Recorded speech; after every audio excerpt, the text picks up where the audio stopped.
Я ощущаю легкую прохладу, как будто смерть спешит ко мне. И пусть не первый день я на войне, если скажу, что не боюсь, это неправда. Я вспоминаю, как мы смысл искали, и чувство долга родилось в душе, и километры боли пройдены уже. Но я закончу путь, во что бы то ни стало. Ведь за моей спиною целая страна, и лица мне любимых, и все, что было важно. И пусть совру, если скажу, что мне не страшно, но смерть мне больше не страшна.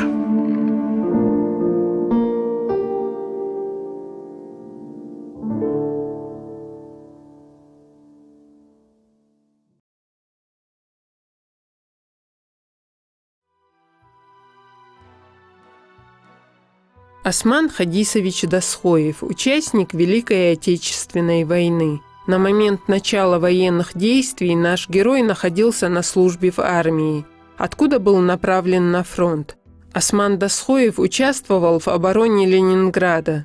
Так сложилось, что Осману пришлось прервать службу по причине серьезного ранения. Довольно длительное время он находился в госпитале, а затем был уволен в запас и вернулся на родину. За свой сравнительно недолгий боевой путь Осман Досхоев отличился во всех боях, в которых ему довелось участвовать. Отмечен высокими наградами за оборону Ленинграда, за победу над Германией, за боевые заслуги, за отвагу и другими знаками отличия. Основные материалы о нашем герое хранятся в Ингушском государственном музее краеведения имени Тугана Мальсагова в Назрани.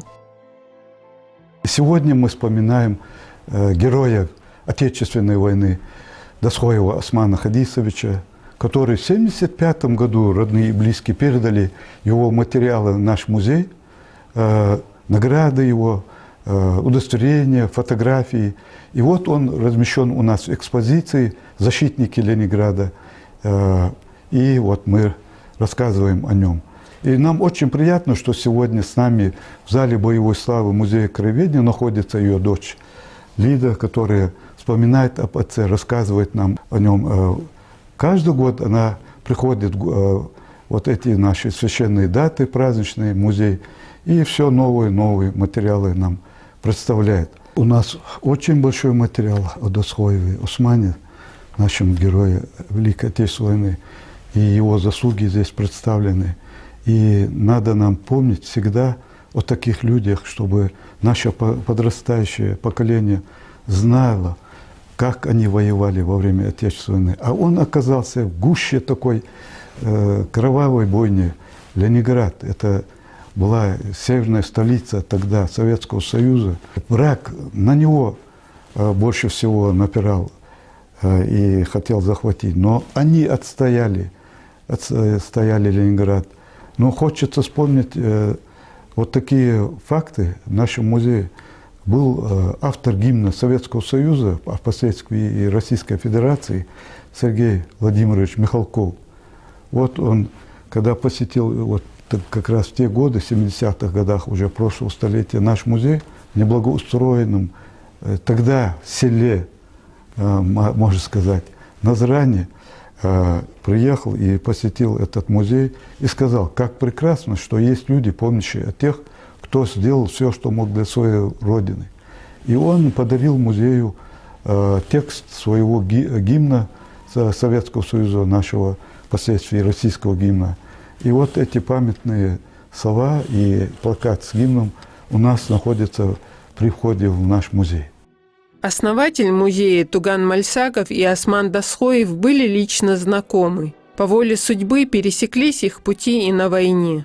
Мой дедушка Туган Мальсагов и Досхоев Осман после ранений, сильных ранений, оказались в госпитале вместе.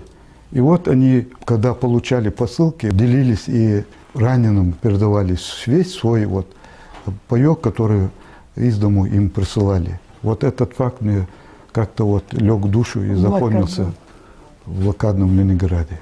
Туган Мальсагов, Он был и соратником папиным, они с одного места, с Назрани оба, знали друг друга. И вот они попадают оба с тяжелым ранением в блокаду Ленинграда. А мы знаем, что в блокаде происходило. Люди на улицах умирали от голода, от холода. Но вот слышал посылки, что спасли людей, все. А что вот до такой степени, это уже после смерти папы, он пришел к нам в Туган и попросил все папина, одежду, там, награды, все. Ну, я так его мало знала, но бабушка мне сказала, отдай, Лида, все. Без расписки, вот такое доверие было высокое друг к другу, без ничего. И он мне стал рассказывать, вы, наверное, не знаете такое, как вот Тамара Исмаиловна умудрялась с тетей доезжать близко к Ленинграду и отправлять мощные посылки. Целые баулы были, сушеного мяса, курдюки. Там, в общем, все такое, что наши любили. И по дороге, пока они добирались, они вязали перчатки теплые и носки. Потому что обморожения много было. Вот, и очень много помогли. Ну, сами туда не проехали, как-то были переданы. И он мне подробности рассказал. Как, говорит, на маленькие кусочки. Госпиталь большой был, кушать нечего было, раненых же надо поддерживать питанием, все. И, говорит, на маленькие кусочки, вот такие ромбики, говорит, нарезали все, чтобы всем досталось. Врачам выделили, там, высшему персоналу. Никто, говорит, не дотронулся, медицинский персонал. Они умирали от голода, говорит, но не дотронулся. Бойцам, в первую очередь, надо отдать. Потом никак я не спрашивала, у своей дяди спрашиваю, дядя, а ты мне расскажи, а как вы туда добрались? Война кругом. Да, говорит, перекладными, такие баулы еле несли, говорит. Вот, ну вот так спасали их. И папа говорил всегда, очень высоко отзывался о ленинградском народе. Я, говорит, такой народ еще никогда не видел, благородный. Магомед, а вы эту историю тоже от Тугана слышали, да?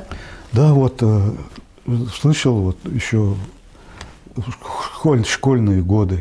А потом, когда и вот дочь Лида подтвердила от отца сведения, вот это мне как-то влегло в душу. И вот я все время об этом рассказываю, когда мы вспоминаем в нашем музее вот такие факты, которые...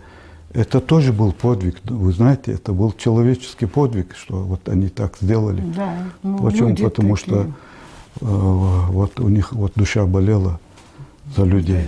И только чуть легче ему стало, он как офицер готовил раненых бойцов в бой. Там вот есть выписка политрука с госпиталя, благодарность ему, стенгазеты выпускал, у него еще журналистское образование было и военное. Ну, всесторонний человек, развитый был, очень грамотный. Он очень активный был, папа, очень. А вот про Тугана я удивилась. Знаете, такая Назрань была. Ну, никакая, можно сказать, ни транспорта, ничего. Он по селам ходил. По пыли, по грязи, по холоду, пешком по всем селам собирал данные наших героев. Стали возвращаться люди с Казахстана, и он находил их, кого сам знал. А Назрань же небольшое место было, они по отчию друг друга все знали. Даже создать этот музей, да я думаю, да какой тут музей, да что тут будет? А потихоньку, потихоньку, а это клад народный. Музей – это клад народный. Осман Дасхоев родился 25 декабря 1914 года в селении Насыркорт. Отец нашего героя Хадис служил в царской армии, был всадником легендарной дикой дивизии. Мать Тамара была из грузинской княжеской семьи. Село Насыркорт, его любимое, Назрань, это, там небольшие все села были. Отец у него был участник, конный полк был, стоял в Батуми на рубежах страны. И там дружил с грузинами, с князь у него большой друг был. И присмотрел себе красавицу, дочку, княжну, и похитил ее. У нее было 7 братьев и сестра, она 9-й ребенок. Вот, и они говорят, ездили в течение 10 лет во Владикавказ, искали убить его, как он посмел нашу сестру взять. Ну, в общем, потом перемирились. А бабушка была из княжеского рода семьи Мамулашвили. Уже ингуши ее назвали Тамарой. У нее было свое грузинское имя Исмаиловна. Вот. Здесь она занимала высокие посты. Бабушка влилась в эти дела общественные. Сергор Женькидзе, знаменитый, легендарный коммунист, он все время останавливался у нас на Сыркорте, потому что бабушка владела несколькими языками, могла быть переводчицей. Ингуши очень дружили, уважали Орджоникидзе, но он останавливался здесь, и потом бабушка тоже пошла в эти ряды. Она быстро освоилась, она была очень грамотная, закончила гимназию, языки знала, со всеми могла общаться, возглавляла женский комитет, в общем, вот так там все. И ее все уважали, все старики вставали, говорят, ее приветствовали. Такое было к ней уважение. А грузинское имя не знаете ее какое было? Знаю. Гогуца. Это самый красивый цветок. Осман Дасхоев был очень образованным человеком. Тамара приложила все усилия, чтобы дать сыну хорошее образование и достойное воспитание.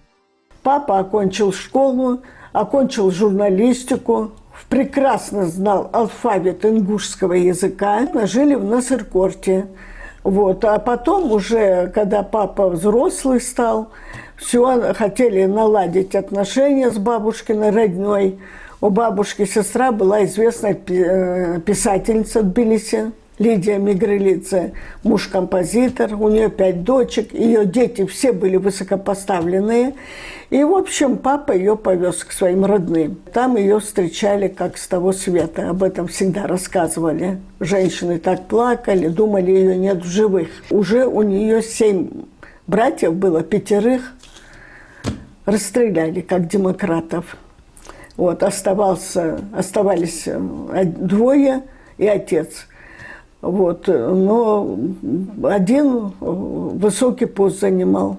Он только в 70 каком-то году умер, дядя Рубен. Очень интересный человек, они все грамотные, знаете, такие со своим характером, все.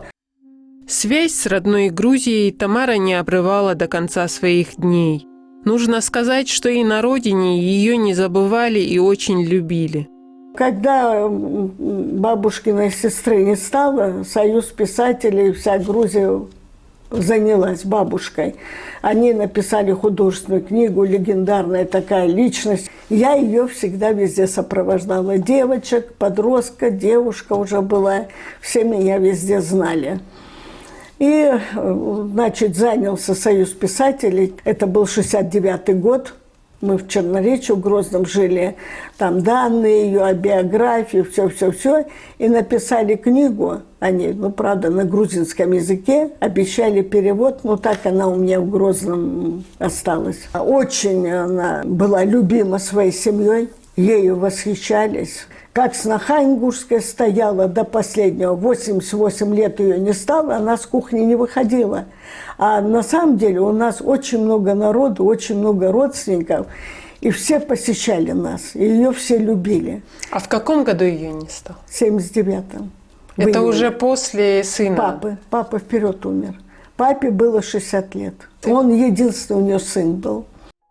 Как уже говорилось, на момент начала войны Осман Дасхоев находился в рядах Красной армии. Таким образом, наш герой с первых дней оказался на фронте. Он попал на Ленинградский фронт. Вот, младший лейтенант, офицер, многое значило. Там у него было тяжелое ранение, там подробностей я уже не знаю, но я знаю, что вот фильмы военные, когда шли, у папы слезы текли. Он настолько мужественный человек был, и он говорил, это цветочки. В январе 1942 года Осман Дасхоев получил тяжелое ранение и попал в госпиталь. В госпитале он провел несколько месяцев, но рука восстанавливалась очень медленно. Там рука не под 10 лет заживала рана. Вот был только Ленинградский фронт. Ну, сам, и мы знаем, какое там было тяжелое все. И вернувшись, он опять в органах работал здесь. В феврале 1944 года ингушский народ был депортирован в Казахстан и Киргизию. Несмотря на возможность остаться, разделила со всеми эту участь и мать Османа Дасхоева Тамара. Бабушку никто не депортировал, но она все равно уехала, собрала все семейство свое, все вместе поехали. Вот. И там уже они друг друга нашли. Они, знаете, как-то не очень-то любили обо всем этом рассказывать. Обо всем, что пришлось пережить, действительно нелегко было говорить. Тамара, женщина редкого ума и воспитания, всегда в любой ситуации вела себя достойно. Это качество она воспитала и в сыне. Осман был очень сдержанным и рассудительным. Дед был бравый, можно сказать, гусар, говорят, черкесский, шикарно выглядел, все. И женился на ингушке, красавице молоденькой. И вот дядя мне рассказывал, дочка от этой. Ну, мы не знали тогда, что это дядя от того или от всего. Все было одной семьей в этой жизни у нас. Бабушка всех круг свой, всю родню, всех близких. И она говорила, когда девочку эту молоденькая совсем была, бабушка стала ее учить шить, вышивать. Все это умелая рукодельница, готовить, все. И ей говорили сельские женщины, говорят, зачем ты это делаешь? Она же тебе соперница. А бабушка говорит, она уже член моей семьи. У нее потом была девочка и мальчик. Этих детей, когда пошла депортация, все в разные места попали. Вот. А там уже бабушка их нашла, перемещаться же по Казахстану нельзя было. И эти родители от тифа умерли. И отец, и двое детей, подростки, остались бесхозные, хотели в детдом. И какими-то самыми путями бабушка выехала, нашла их, забрала и привезла в Алмату. В Алмате тоже папа, несмотря на то, что у него было тяжелое ранение, плечо, долго не заживало, но он все равно работал опером в Алмате. И в Акмолинске работал. То есть этих детей, его сводных брата и сестру, вырастили? Да. Вот бабушка их привезла. Хотела дать это от образования, все. Дядя больше мне эти подробности рассказывал. Мы с ней очень дружили, и мне всегда говорили, что я очень на нее похожа. И она и характер капризный, якобы такая.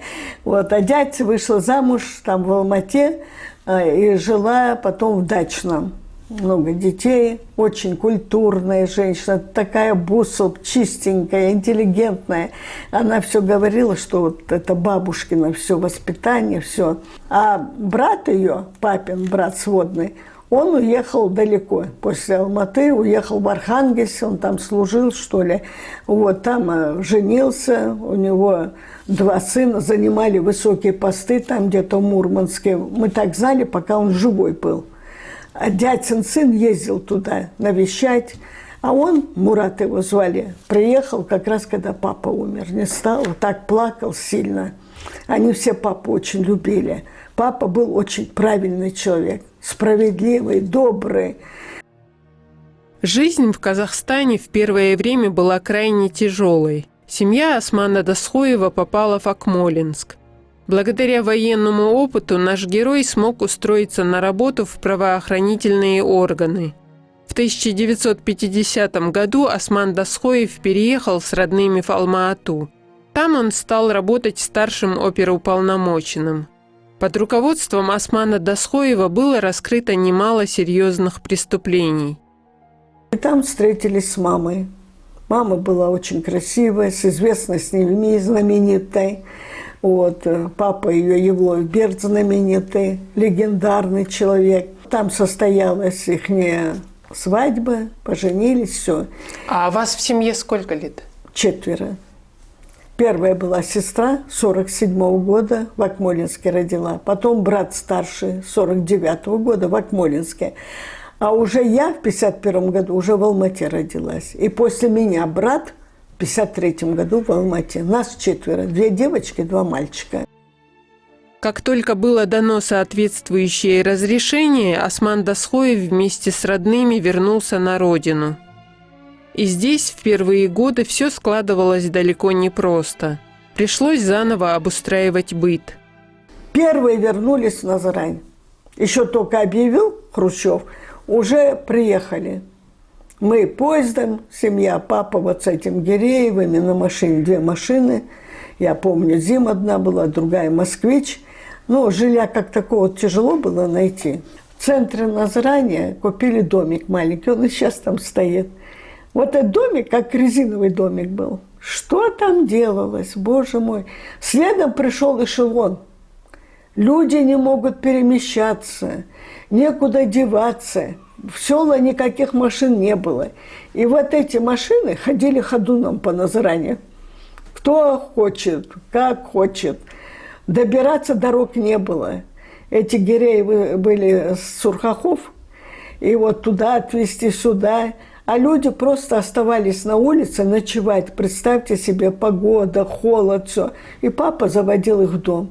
А дом был 3 комнатки маленькие. У нас у самих семья большая. Ну, все размещались. И напоить надо, и накормить, и уложить надо в чистую белую постель. Это с 56-го по 63-й или 4-й. Сколько там жили в Назране. Папа, как вернулись, он стал председателем ДОСАФа Назрания. Вот. И этот, депутатом был местного. Ну, он везде был. Он кругом людям помогал. Не щадил ни себя, ни машину. В Сурхаке ехать, я как сегодня помню эту дорогу, разгруженная вся была. Не бездорожье было кругом. Это было что-то. Сегодня просто райская жизнь у нас в республике. В 1964 году Осман Дасхоев с семьей переехал в Грозный. Жизнь в центре открывала больше возможностей для трудоустройства и учебы. Дали бабушке квартиру, как персонально пенсионерка. Это сложно было в республике. Жилье люди не могли снимать. Возвращались уже эшелонами все. Вот. И дали такую квартиру, 3-комнатную, в общем, все. Вот. А папа устроился, значит, тут вот это Грозненское море открыли, там была лодочная станция, всякие эти, все. Он был начальником. А квартиру в Грозном, получается, дали, да? Черноречье, да, ну, предгрозный. Военный городок был, элитный. Там были все военные летчики. У нас, ингушей, было 2-3 семьи. Получается, в связи с этим переезд ваш в Грозный состоялся? Да. О том, как жил Осман Дасхоев с семьей в Грозном, хорошо помнит двоюродный брат его супруги Раисы Макшарип Евлоев. Макшарип в то время нередко у них гостил.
Какой бы ни была комфортной жизнь в Грозном, сердце Османа Дасхоева тосковало по родным местам.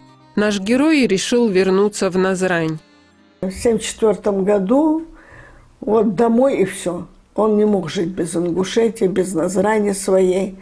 В 1974 вернулись, а в 1975 его уже не стало. У него в 1967 году был инсульт обширный. Его еле даже не могли врачи тогда определить. Это сейчас запросто, что у него инсульт. Он шел на работу под солнцем полгода. Я уже тоже и с учебой там сидела около папы, выхаживала его. Поднялся, мы его выходили, все. Ну вот после этого, считайте, сколько, 7 лет, опять инсульт был. Когда папы не стало в 1975 году, 17 августа, похоронен на Сыркорте, на родовом кладбище. Я не знаю, кто-нибудь остался из нашего народа, чтобы не пришли на Тязит. Это было что-то, паломничество. Все дети Османа Досхоева получили хорошее образование и реализовались в жизни. Дочь Лидия – известный в Ингушетии общественный деятель. Я почти 16 лет возглавляла женскую организацию «Женщины Ингушетии». Мною проделана очень большая работа с нашим коллективом. У меня образование 2-3 даже. Я закончила самое главное с красным дипломом Краснодарский институт культуры. А до этого я училась в Краснодарском мед. Вот с папиными болезнями оборвалась учеба. Вот так я. А так, конечно, я поступила на работу, на радиокомитет. Тоже было все сложно, очень сложная работа, очень интересная. В Грозном? В Грозном, да, Гостелерадио ЧССР. Вот, тоже там были ингуши, самые лучшие работали, самые наши известные писатели, поэты, все вместе были. Лид, а вот папа как воспринимал вашу работу? Очень. Он у меня особо. У меня с ним особые отношения были. Судьба Османа Досхоева – редкий пример мужества, стойкости, самоотверженности и любви к родине. Наш герой старался быть полезным для общества, делал все, что было в его силах, и не считал такой образ жизни особенным. По-другому он жить и не умел. Что он говорил? Самая страшная смерть от голода.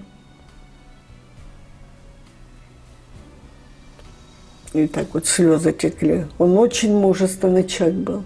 А много ж фильмов было. И я вот представляла. А вопросы не положено было задавать. Только может догадываться. Папа был очень отзывчивый, очень высокопорядочный, очень честный, грамотный.